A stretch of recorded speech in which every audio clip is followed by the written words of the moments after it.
A paz do Senhor, meus irmãos. Amém. Hoje nós temos uma aula bem reduzida, em 1/3. A partir de agora, 40 minutos, tá? Então, vou aproveitar. Vamos procurar encerrar o assunto de 2 aos Tessalonicenses. Já temos aqui a nova revista aos Timóteos, né? E Tito. Cartas a Timóteo e Tito. Parece que Paulo mandou escrever. Não estava muito bem da vista, então começou a escrever com máquina de escrever, tá vendo, né, aqui? Quem dera. Depois eu vou entregar as revistas para os irmãos, tá? Eu tenho que anotar também os nomes dos que recebemos. Vamos ler de novo 2 aos Tessalonicenses, capítulo 3.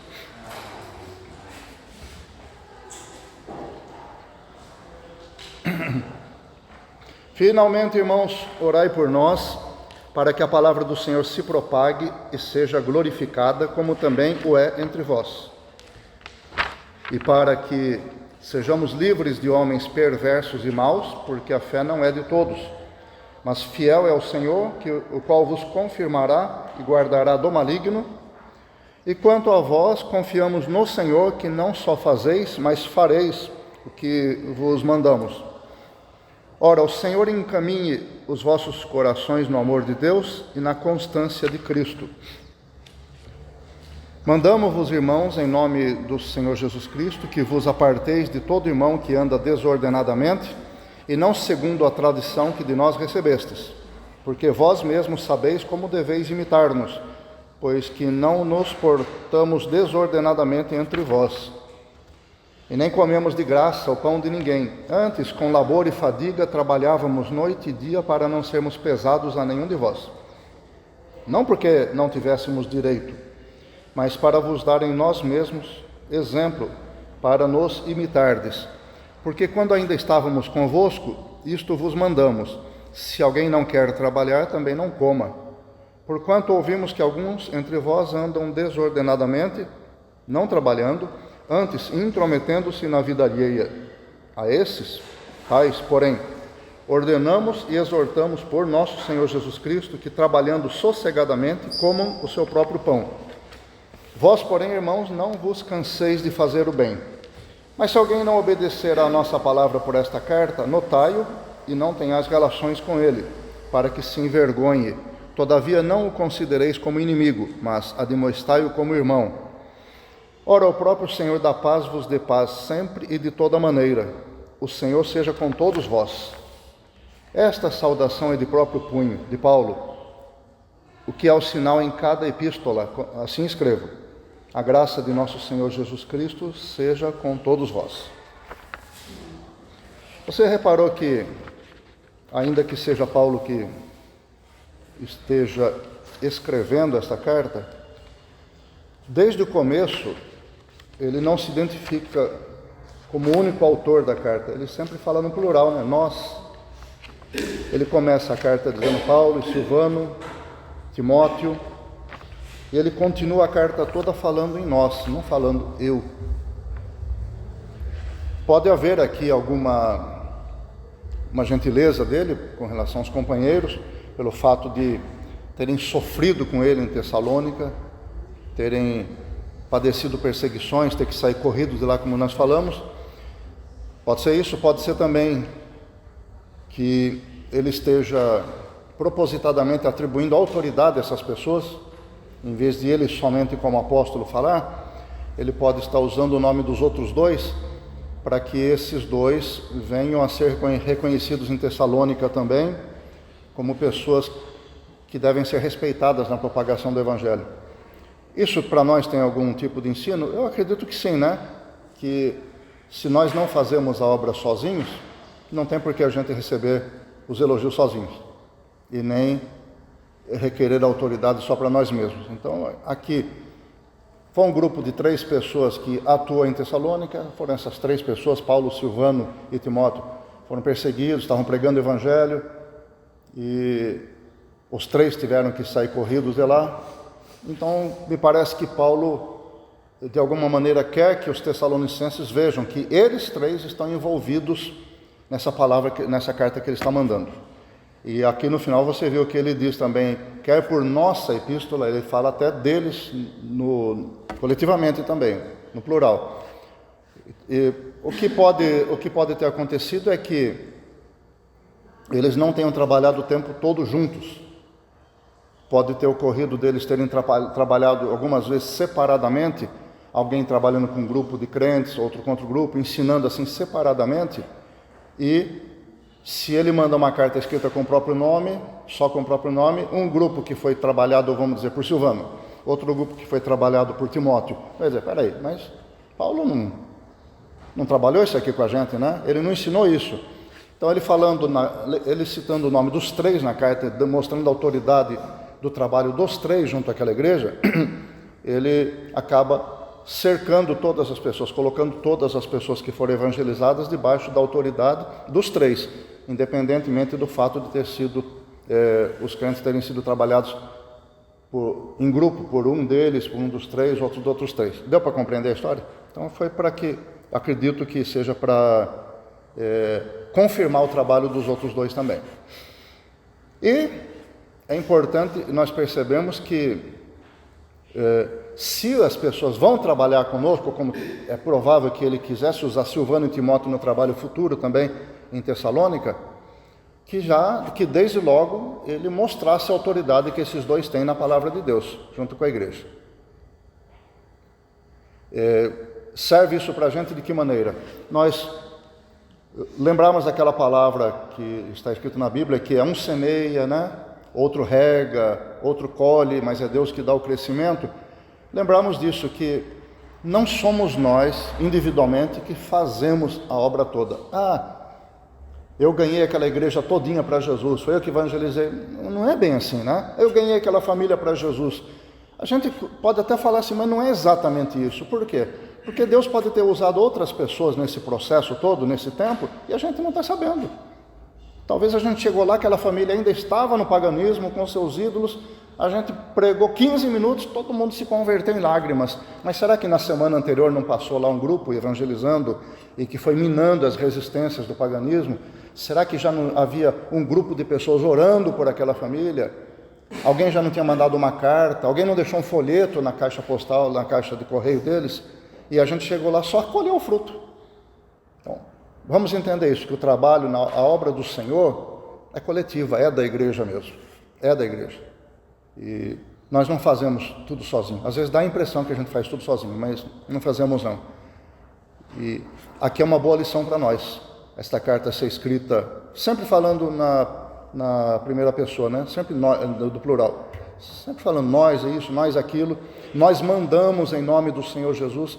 É uma lembrança de que nós dependemos e precisamos depender uns dos outros na obra do Senhor, como falamos na semana passada, né? Vocês estão lembrados disso.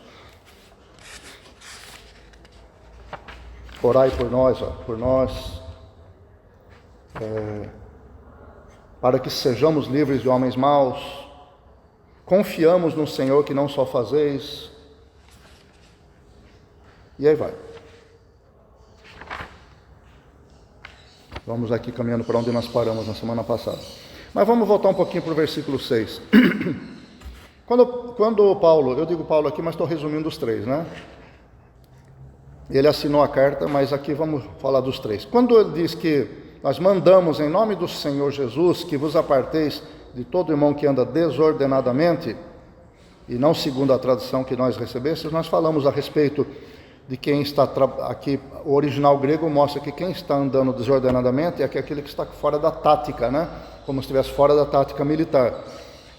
E que isso causa um prejuízo muito grande para a igreja, tanto internamente, porque enfraquece a igreja, quanto externamente, porque também prejudica a imagem da igreja perante a sociedade. Mas o que eu queria falar agora é que, no decorrer da história, parece que alguns grupos religiosos não perceberam, né, que essa palavra aqui tinha algumas implicações e deixaram passar. Por exemplo, aqueles monges que faziam votos de pobreza, votos de mendicância. Vocês devem ter ouvido falar isso. Acho que na Idade Média deve ter aparecido muita gente. Até abriam mosteiros. Esses monges que faziam um voto de mendicância viviam de esmolas das pessoas. Não trabalhavam. E também não só entre os cristãos, né? Me parece que entre os budistas também existem isso. São grupos de monges que não tem nada, andam só com uma vasilhazinha na mão, pedindo sustento, só aquilo que vai comer naquela hora. Também está contrário a esta palavra, por quê? Porque não está fazendo como Paulo, Silvano e Timóteo disseram, trabalhar com as próprias mãos, gerar o próprio sustento, viver sossegadamente, evitar depender dos outros, tanto quanto possível. Existem pessoas que precisam depender dos outros, e Jesus já falou isso, né? Os pobres, vós sempre os tereis entre vós.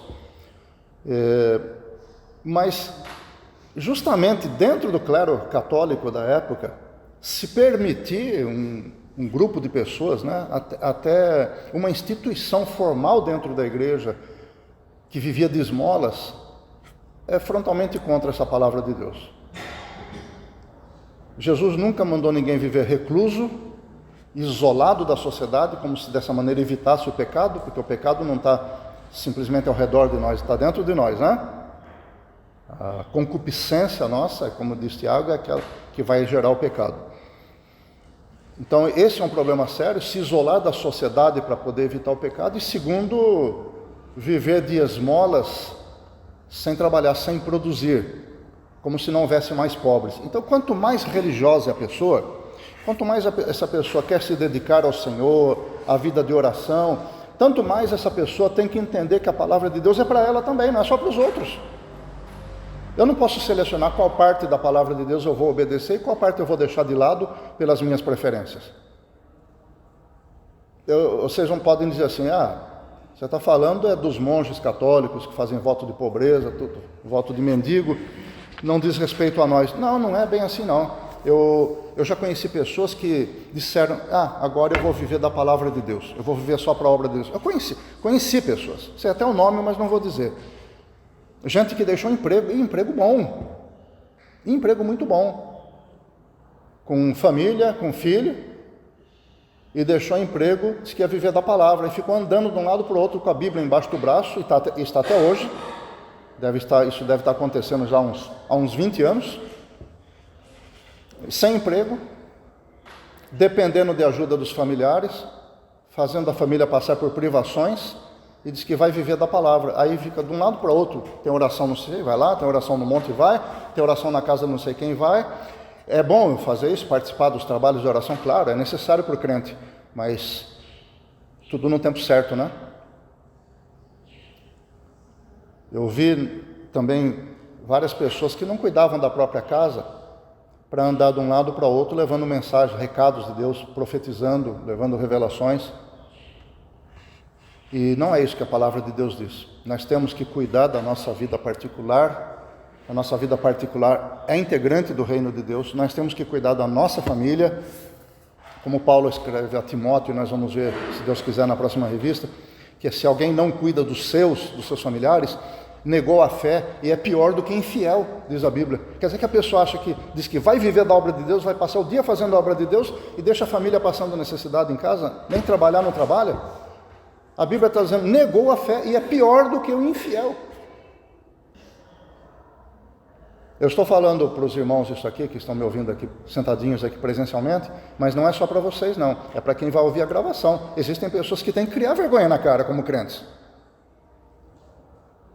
Nós já estamos chegando perto de 1 milhão de ouvintes da palavra, né? Faltam só 999.900 pessoas para completar 1 milhão. Não, 999.900, né? É isso mesmo, porque já tem cerca de 100 pessoas que ouviram a última aula, né? 108 pessoas, né? Já aumentou, então. Já são 2 a menos para chegar a 1 milhão. 108 pessoas. Então, você veja, nós temos aqui umas 15 pessoas, já é um número, né? Quanto aí? Umas 7 vezes o que nós temos aqui. Então, 7 classes desse tamanho fora daqui ouvindo a palavra. E certamente, alguns de vocês que vão estar ouvindo essa palavra vai ter que criar vergonha na cara, viu? Vocês que estão ouvindo. Não, talvez os que estão aqui na minha frente agora não, mas os que vão ouvir essa gravação, talvez alguém tenha que criar vergonha na cara. Cuide da sua família. Se você é cristão, ou você está pensando em ser cristão, fique sabendo que Jesus não autorizou você a deixar sua família de lado, deixar para os outros cuidar, enquanto você vai bater perna com a Bíblia embaixo do braço. Isso não está correto.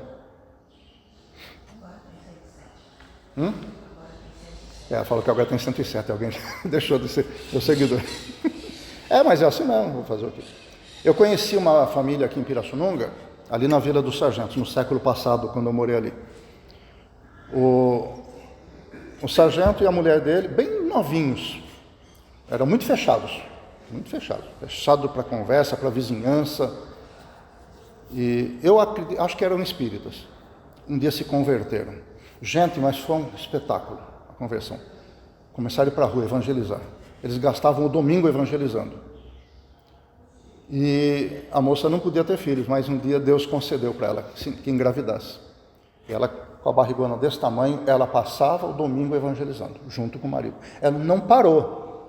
O filho nasceu, ela disse, Deus me deu, essa criança foi para a bênção, não foi para prejudicar meu ministério. Ela ia com a criança no carrinho e depois no braço, evangelizando, todo domingo religiosamente. Hoje esse casal pastoreia uma igreja no Rio de Janeiro, eu não me lembro do nome da igreja. Acho que é Sara Nossa Terra, né? Nós encontramos o casal num shopping center lá no Rio de Janeiro, alguns anos atrás, quando a Natália estava no exército. A gente não pode ficar arrumando desculpas. Nós temos que cuidar da nossa família e cuidar da obra do Senhor. Conciliar as coisas. Temos que conciliar, porque tudo isso é reino de Deus. A minha família também é reino de Deus. Mesmo que alguns talvez não tenham se convertido, mas faz parte da minha obra no reino de Deus cuidar também. Pois não, minha irmã?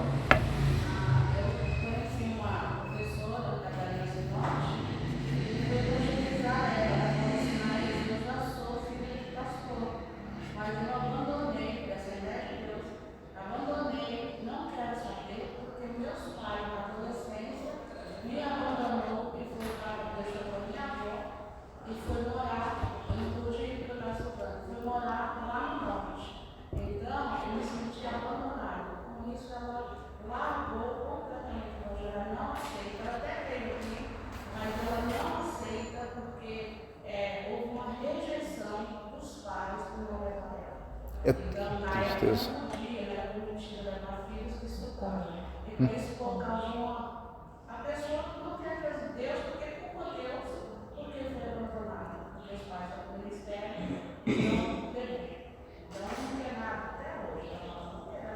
Que tragédia, hein, mano? Tá vendo? A palavra de Deus se confirmando, né? Quantas almas essas pessoas ganharam? Pode ser que tenham ganho muitas almas, mas perderam alguém precioso demais para ser ignorado. Uma filha adolescente. Precioso demais.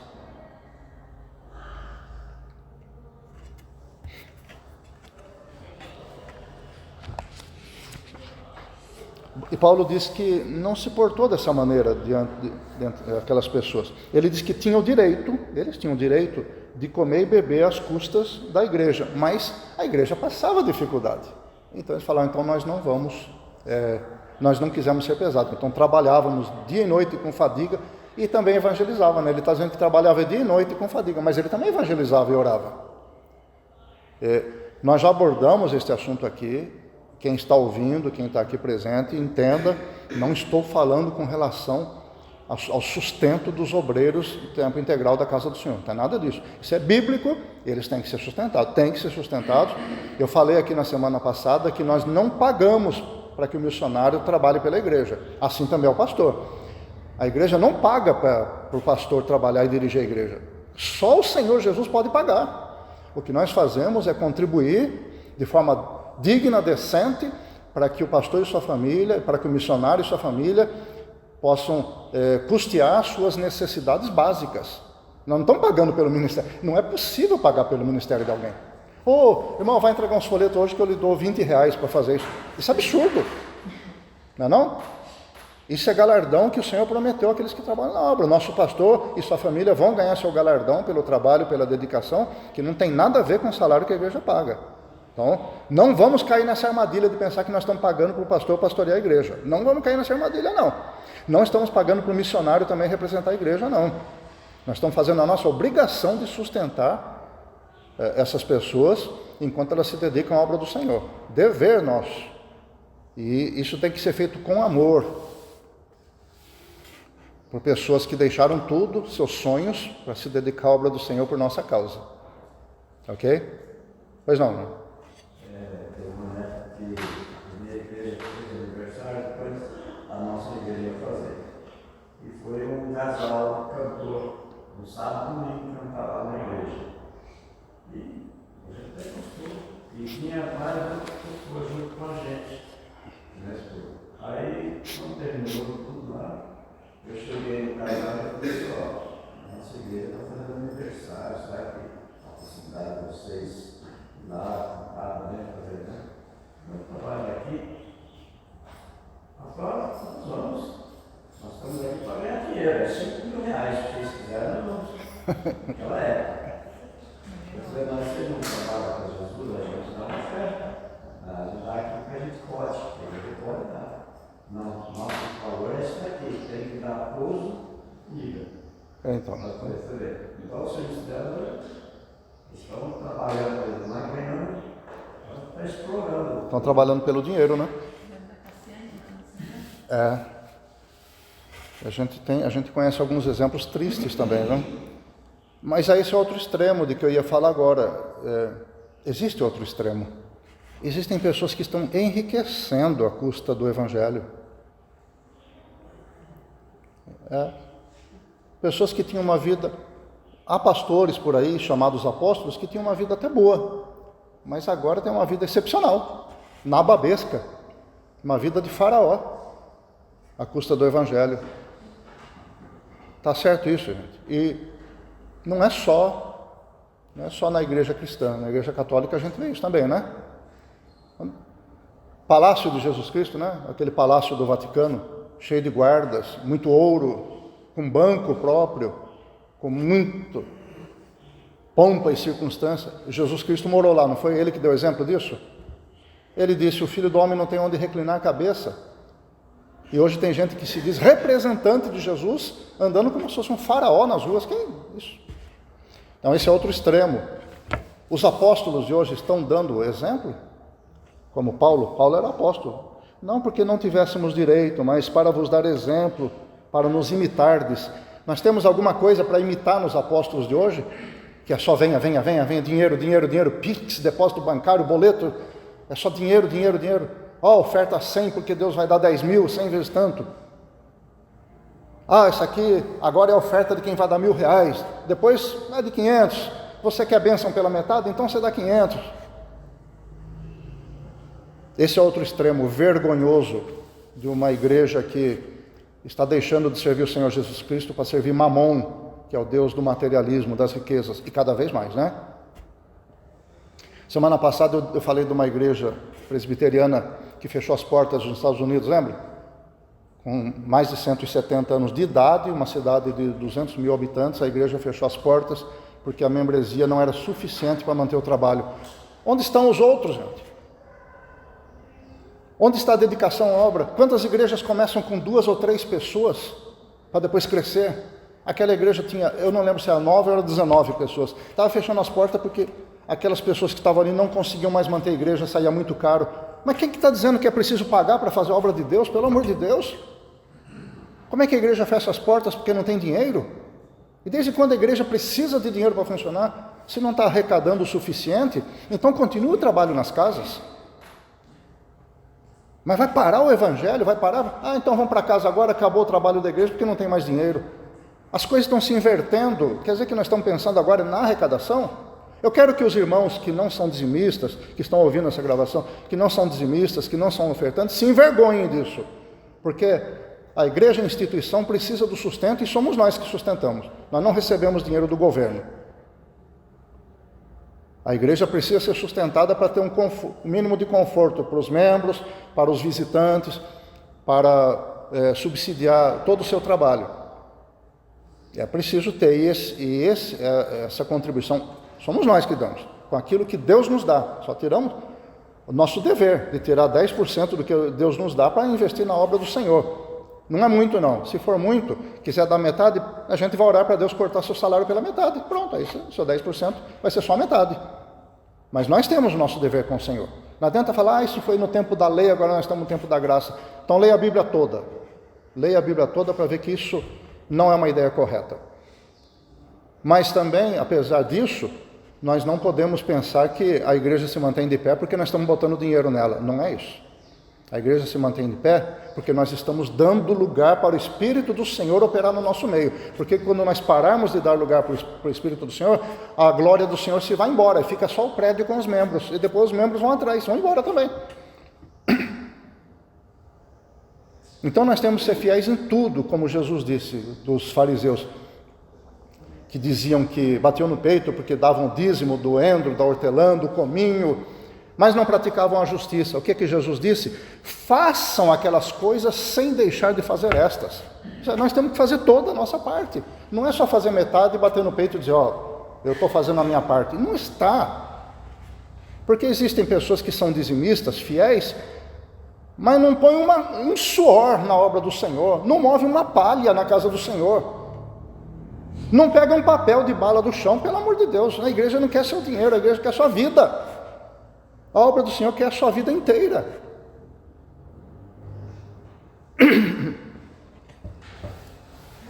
E tem outras pessoas que fazem o contrário, né? Participam, falam demais até da conta, e não contribuem financeiramente para a obra do Senhor. Tem de tudo na obra do Senhor.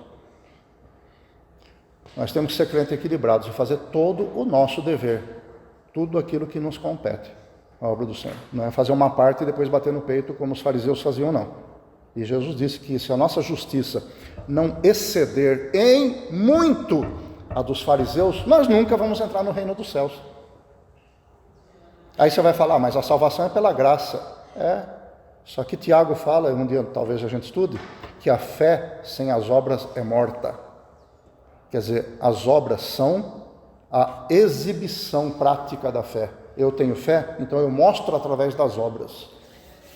Vamos lá andar, né? Que nós temos algumas coisinhas e temos só 15 minutos adiante.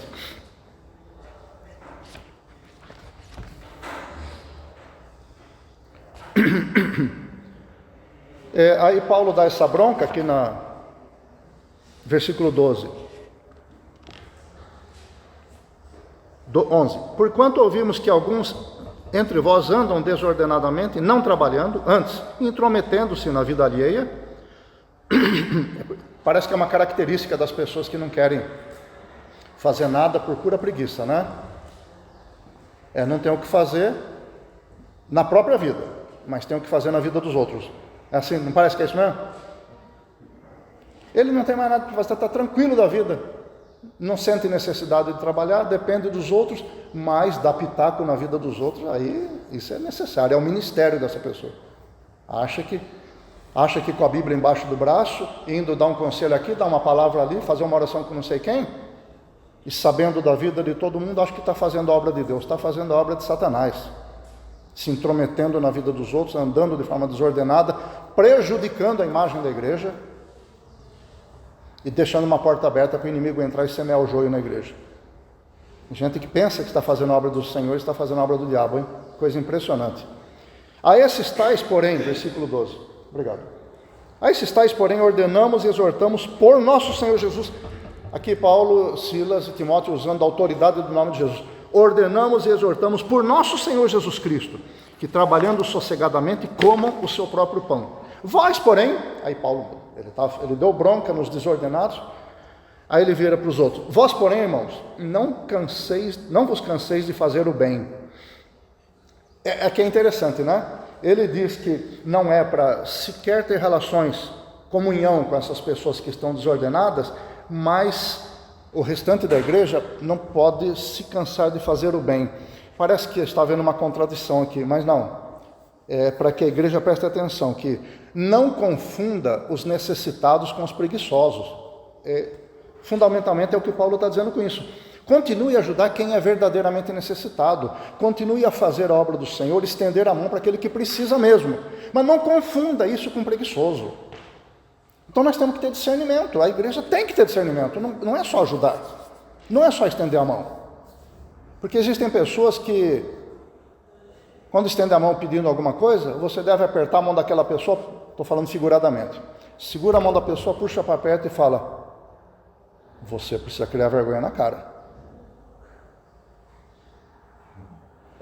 Existem pessoas que são assim. Irmão, irmã, você tem que criar vergonha na cara. Você não está se comportando como um crente fiel a Deus.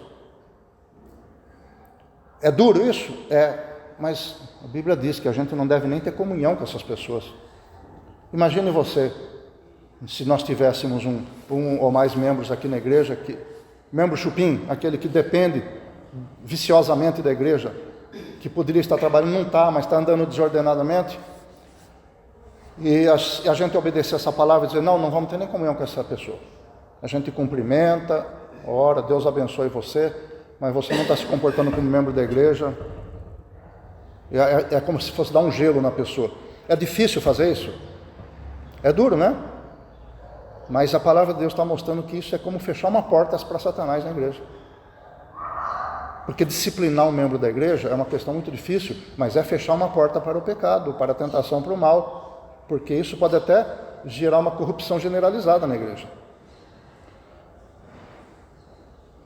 Na verdade, esse equilíbrio, irmãos, é uma arte. Como é que a gente vai ter esse discernimento, né? Como é que a gente vai tratar uma pessoa sem a devida comunhão, os laços de comunhão, mas sem desprezar? Porque ele diz aqui depois: todavia não o considereis como inimigo, mas admoestai-o como irmão. É uma arte, porque, puxa vida, eu não posso ter comunhão com essa pessoa, não devo ter relações com ela, mas tem que tratar como irmão.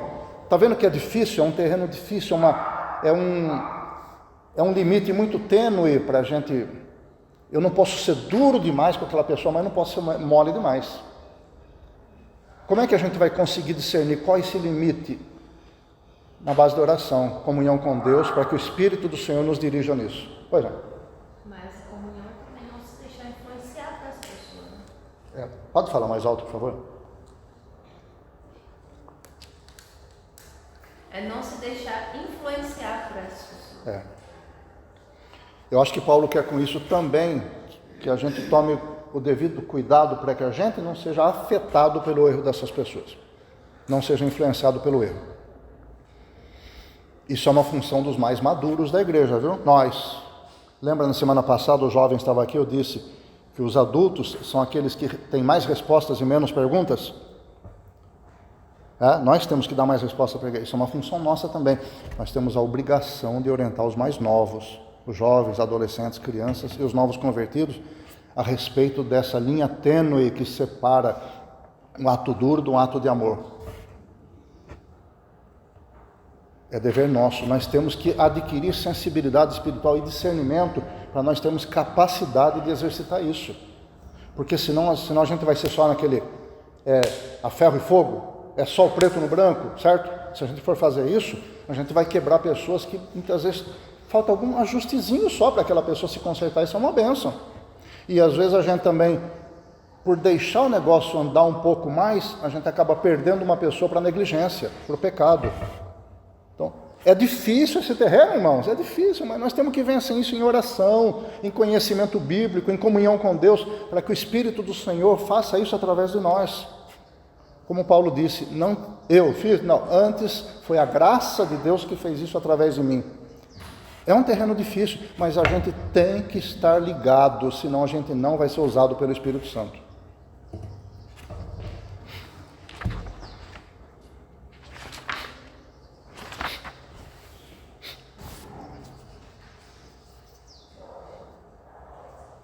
Então aquela arte difícil que a igreja tem muita dificuldade de praticar, a arte de isolar, dar um gelo em alguém sem deixar de amar aquela pessoa. Como é que a gente faz isso? A gente faz isso em casa com os filhos? Também faz, né? Quando o filho precisa de castigo, que a gente deixa lá no cantinho dele, ou deixa, você vai ficar no seu quarto agora, essa tarde. Ainda não estamos fazendo isso, porque ele não tem idade para ter um castigo dessa extensão. Estou dando um exemplo geral. Você vai passar essa tarde no seu quarto, não tem TV, não tem jogo, não tem nada, vai ficar lá meditando, orando, pode ler um livro. E é difícil, né? Porque até a gente mesmo vai falar: puxa vida, gostaria de estar conversando com meu filho, com a minha filha aqui agora, bater um papo com ele, ver como é que foi o dia dele, mas ele está de castigo lá. Então a gente fica nessa linha tênue que eu falei para vocês. A gente não sabe se aperta mais um pouco, se afrouxa mais um pouco, mas com os filhos a gente não tem um cuidado de procurar a percepção exata do fato. A gente não procura ter esse cuidado. A gente não fica pensando, meu Deus, será que eu estou exagerando para mais ou para menos? Será que eu estou sendo muito frouxo ou estou sendo muito duro? Nós não ficamos o tempo todo pensando isso para a gente não cometer erros. E por que a gente não pode fazer isso na igreja também? Por que não pode fazer isso com os irmãos? Que tipo de palavra, quando eu for conversar com o irmão, quando eu vou aconselhar, que tipo de palavra eu vou usar? Ou eu vou chegar só e despejar a Bíblia nele? Nem todas as pessoas são assim, que aguentam ouvir uma palavra, levam um tranco, depois, né, daquele tranco aí funciona o motor e sai andando, está tranquilo. Não, nem todos são assim. Existem pessoas que, ouvindo a verdade, podem desanimar. Tem gente que leva uma cacetada numa palavra e respira, fala, graças a Deus, ouviu o que precisava, mas tem gente que não aguenta. Quem é que sabe os limites de uma pessoa? O Espírito do Senhor sabe. E se o Espírito do Senhor habita dentro de cada um de nós, Ele quer comunicar a nós quais são os limites que nós temos que respeitar. Não é uma tarefa fácil, irmãos. Não é, mas é tarefa para os mais maduros da igreja, os adultos da igreja. É por isso que nós estamos aprendendo a palavra sistematicamente, nós oramos, estamos juntos, discutimos os problemas da igreja juntos, porque nós temos que amadurecer nisso. Isso não é tarefa exclusiva do pastor, ele não vai aguentar. Isso é tarefa cotidiana de cada membro maduro da igreja. Quantas pessoas dizem, eu não vou visitar porque eu não sei o que dizer. Gente, o Espírito Santo sabe o que dizer. Confie nele, ore ao Senhor, procure conhecer a palavra de Deus e vá. Como nós falamos na semana passada, vá para o fogo, se arrisque. Senão a obra do Senhor não vai ser feita. É muito comum as pessoas acreditarem que a obra do Senhor é vir para a igreja de domingo, cantar, entregar sua oferta, cumprimentar os irmãos, ir embora para casa e passar depois uma semana comum. A obra do Senhor é a nossa vida, é o nosso cotidiano. Essa é a obra do Senhor. É o que fazemos, o que pensamos, o que sentimos e o que deixamos de fazer também. Nós temos que suplicar a ajuda do Espírito Santo, senão não vai dar certo. Entenda, irmãos, que a igreja, a sua igreja, não funciona só de domingo. A sua igreja é um organismo vivo que funciona 24 horas por dia. Então os nossos irmãos têm tristezas, dores, problemas, mas eles não têm esses problemas somente quando a gente olha nos olhos deles. Eles têm esse problema de segunda-feira também. Quarta-feira, no meio da noite, de quinta para sexta-feira, acordam chorando, não conseguem dormir por causa dos problemas. A igreja é um organismo vivo, os seus problemas, as suas qualidades, as suas alegrias estão presentes o tempo todo. Existe gente que acorda no meio da noite, mas não para chorar, para agradecer a Deus, que está jubilosa por causa de uma vitória que Deus deu, aí no meio da noite acorda, se lembra daquilo, vai orar ao Senhor com gratidão a Deus, de tanta alegria. A igreja está viva o tempo todo. Nós temos que estar atentos para isso, porque nossa obra não é só aqui dentro. Isso aqui é apenas uma parte. 1 hora, 2 horas domingo de noite, 1h30 domingo de manhã, são 3 horas e meia, mais reunião do pequeno grupo, 5 horas, mais a oração de sexta-feira, 6 horas. 6 horas por semana de obra do Senhor? Não é? A semana tem 24 vezes 7 horas. São quanto aí? 140, 168 horas. E a gente, vamos arredondar para 8, a gente tira 8 horas dizendo que é obra do Senhor, e 160 horas não tem nada a ver. 20 vezes o que a gente dedica não é obra do Senhor? É. Nessas 160 horas, né? Nessas 160 horas tem gente chorando, gemendo, sofrendo, precisando de uma palavra, precisando de alguém que tenha discernimento, precisando de alguém que queira se arriscar e ir para o meio do fogo, precisando de um irmão que fale pelo menos, irmão, estou aqui, deixa eu dar um abraço em você. A obra do Senhor não para, irmãos.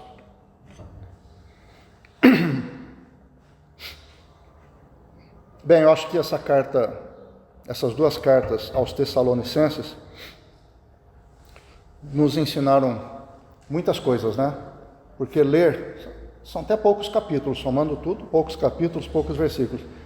Mas quando a gente para estudar, a gente vê que Deus tem um tesouro muito grande escondido na sua palavra, não é verdade? Certamente essa palavra está sendo ensinada em outra igreja, em outro aspecto. A igreja pode estar passando por outras questões. Então, alguém está ensinando com outro ponto de vista, que pode ser que no futuro venha a nos interessar também, porque é muito dinâmica a palavra, ela é muito poderosa, potencialmente poderosa, ela está ali. Aquele poder todo disponível, precisou, você pode ir lá e está ali a resposta para você, está ali a orientação. E vale a pena estudar. Nós vamos receber, se Deus quiser, agora a revista para estudar Timóteo, 1ª, 2ª e também Tito, para encerrar as cartas paulinas.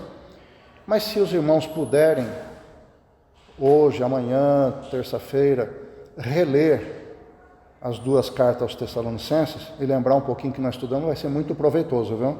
É como uma lição de casa, né, irmã? Que a professora, né, a educadora, sabe, né, que o aluno aprende na escola, mas se não for para casa exercitar, não vai fixar quase nada, né? Vai para casa, faz um exercício, vai relembrar aquilo que aprendeu para poder fixar. É assim a nossa mente. E Deus fez isso, nos fez assim. Então, eu peço que os irmãos releiam Tessalonicenses. Hoje à tarde, depois do almoço, ai, que sono, Tessalonicenses. Aí pega, mas não deite, senão você não vai ler nada. Leia, ou amanhã, dá uma lida, vai lendo isso e vai pensando no que nós estudamos. Vai acontecer uma coisa que, se você quiser, você pode me dizer depois. Você vai falar, o irmão podia ter falado isso aqui, ele não falou. Olha isso aqui, gente, que eu descobri aqui na palavra, que Deus me mostrou. Você vai perceber que existem outros tesouros que Deus vai falar para você particularmente. Porque Ele quer falar com você também. Aí, isso é até terça-feira, mais ou menos. Aí, depois da quarta-feira, por favor, vamos ler aos Timóteos, né? As cartas a Timóteo, para começar pela primeira, claro, para que a gente já possa dar uma embalada depois no estudo. Irmãos, quero agradecer a paciência de vocês nessas semanas que estudamos isso. Você pode preparar para desligar só, por favor. Eu tenho enrolado aqui com 2 aparelhos para gravar, fazendo um teste, tá? Muito obrigado pela paciência.